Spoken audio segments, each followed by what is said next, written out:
Picture this. The sun rises over Constantinople in March of 536 AD, except it doesn't actually rise. It just sort of shows up as a pale disk behind a veil of gray that refuses to leave. Not clouds, not fog, something else. By June, people across 3 continents are staring at a sky that looks like someone dimmed the lights on reality itself, and the temperature has dropped like the world just gave up. Crops are failing, livestock are dying, and the worst part? Nobody has any idea what's happening or when it's going to stop. 536 AD was the year Earth went into emergency power mode, and if you think you know how bad it got, you're about to find out you only heard the sanitized version. We're talking about 18 consecutive months where the sun barely qualified as a suggestion, where summer became a sick joke, and where entire populations had to rethink every single assumption they'd made about how to stay alive. You're going to see exactly why historians call this the absolute worst year to be alive in human history, why the survival rate was so catastrophically low that it rewrote demographics, and how the tiny fraction of people who made it through pulled off something that still teaches us lessons 14 centuries later. Let's start with the obvious catastrophe and slowly work our way toward the most terrifying systemic collapses on the list. Number 5. The temperature collapse triggered a cascading agricultural failure across every climate zone simultaneously. When the global average temperature drops 2.5 degrees, that doesn't mean your summer is just a little cooler. It means your summer doesn't arrive. In Scandinavia, the summer of 536 was so cold that fjords that normally thawed stayed frozen. In the Mediterranean, harvest yields dropped by 60 to 70% in a single season. In China, snow fell in August. Let that sink in. The crops that did manage to sprout either froze before maturing or grew so weakly that they produced almost nothing. Wheat, barley, millet, rice, every staple crop humanity depended on got hammered at the same time. And this wasn't a one-year blip. The volcanic dimming lasted into 537 and got reinforced by a second eruption in 5040. Tree rings from this period show growth rates that look like the trees were barely surviving because they were barely surviving. Now apply that to human food system. You've got grain stores from the previous harvest, and they're supposed to last you until the next one.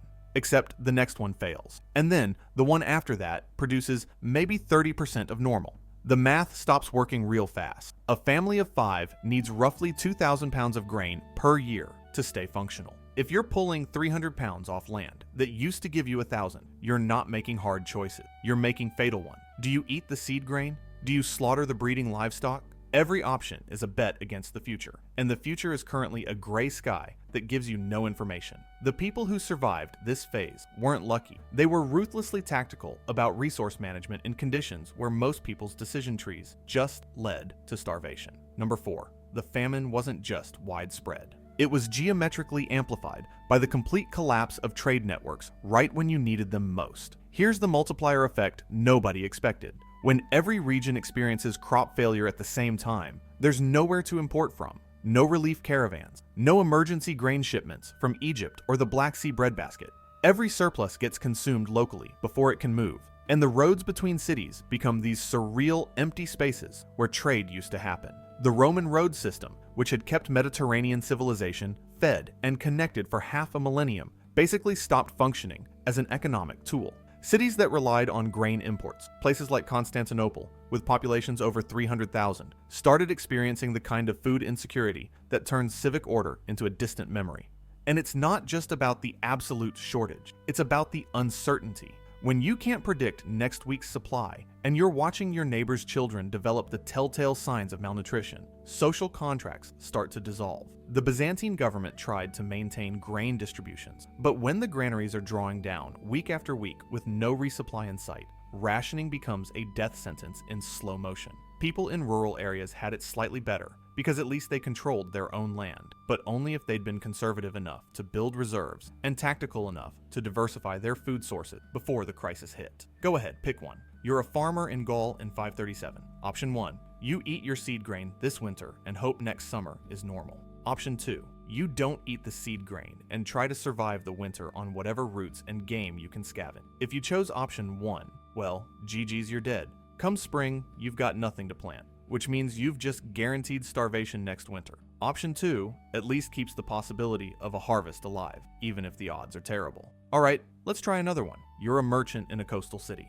Option 1. You try to sail to a port that might have surplus grain, but you're not sure which one, and winter storms are worse than usual. Option 2. You stay put and watch your inventory dwindle while prices spike to levels where only the rich eat. If you chose option 1, congratulations, you've got maybe a 50-50 shot, which is the best odds anyone's getting in 536. The people who threaded this needle understood that in a systemic crisis, conservative plays that preserve optionality beat high-variance gambles every single time. Number 3. Just when you thought it couldn't get worse. The environmental stress triggered one of the most lethal disease outbreaks in recorded history. The Justinian Plague, which historians now know was the first recorded instance of bubonic plague caused by Yersinia pestis, started spreading through the Byzantine Empire right around 541 AD, just 5 years after the Dimming event. Coincidence? Not even close. Here's the mechanism. Rodent populations exploded during the crop failure because with humans starving, there was less competition for whatever food remained, and weakened human immune systems made for easy targets when the fleas jumped. The plague killed somewhere between 25 and 50 million people across Europe, North Africa, and the Middle East over the next 2 centuries, but that initial wave in the 540s was the one that hit populations already devastated by famine. If you'd managed to survive the food crisis by eating through your reserves and keeping your family intact, you then got to watch a disease with a 60 to 70% mortality rate sweep through your community. The plague hit cities hardest because population density is basically a transmission multiplier, but rural areas weren't safe either. The people who survived this third wave tended to share a few operational characteristics. They lived in isolated areas where transmission chains broke down naturally. They were young enough to have immune systems that could mount a response, but old enough to have survived childhood diseases that primed their defenses. And they were tactically paranoid about dead rats, which might sound obvious now, but was counterintuitive then because nobody understood germ theory. The Byzantine historian Procopius recorded that people would see the plague coming like a visible wave, city by city, and those who figured out that proximity to the sick meant death started isolating aggressively. Not kindly, not socially, they just cut contact and waited. Cold calculus, but it's what worked. The plague turned 536's disaster from a crisis you could potentially outlast into a generational extinction event that permanently altered the demographic and genetic landscape of Europe and the Mediterranean. Number 2.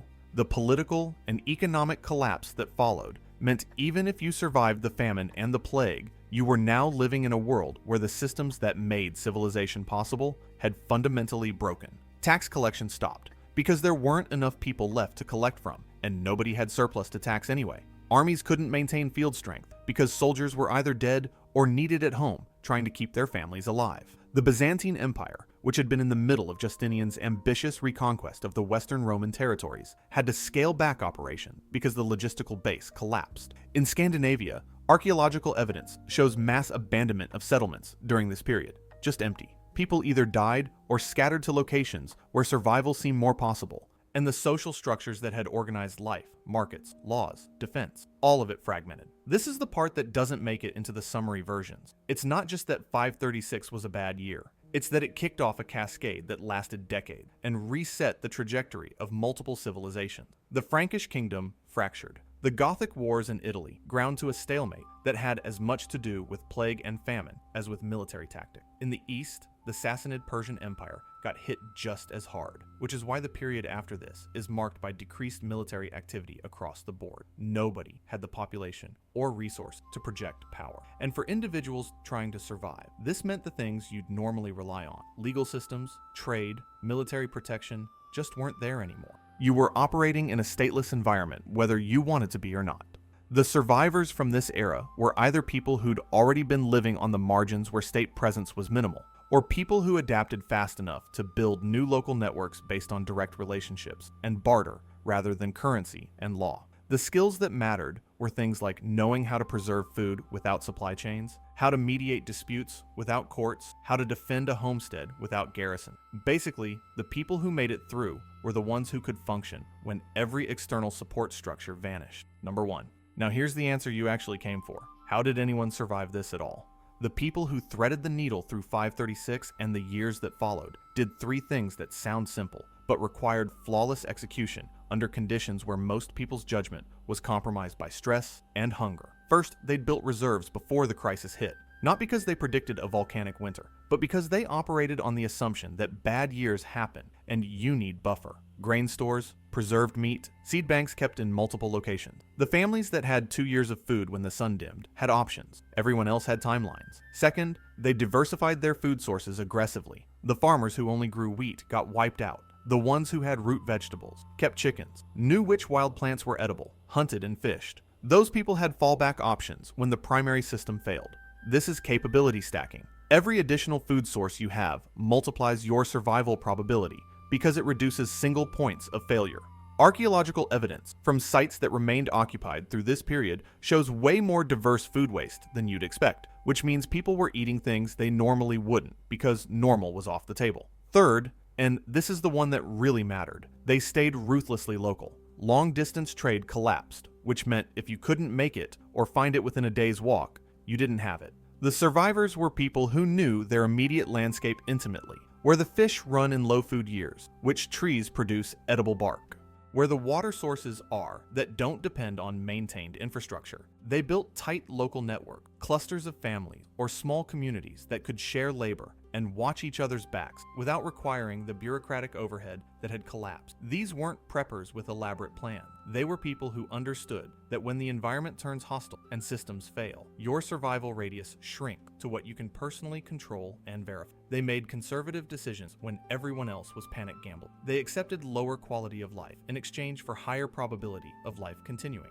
And they were willing to make brutal tactical choices about resource allocation that modern ethics would condemn, but 6th century reality demanded. When the dimming finally ended and the sun came back at full strength, the population that emerged was genetically and culturally selected for exactly these traits: resourcefulness, local knowledge, comfort with isolation, tactical conservatism. You're descended from people who survived this, which means somewhere in your lineage is someone who looked at a gray sky that wouldn't quit and figured out how to make it to next year anyway. So here's what actually happened in 536. A volcanic eruption created a stratospheric aerosol veil that dimmed the sun for 18 months and dropped global temperatures enough to collapse agriculture across multiple continents. The resulting famine killed millions, which then set up a disease environment that allowed bubonic plague to sweep through weakened population. The cascade broke political and economic systems that had survived for centuries, and the survivors were the ones who'd built reserves, diversified ruthlessly, and stayed local when everything else fell apart.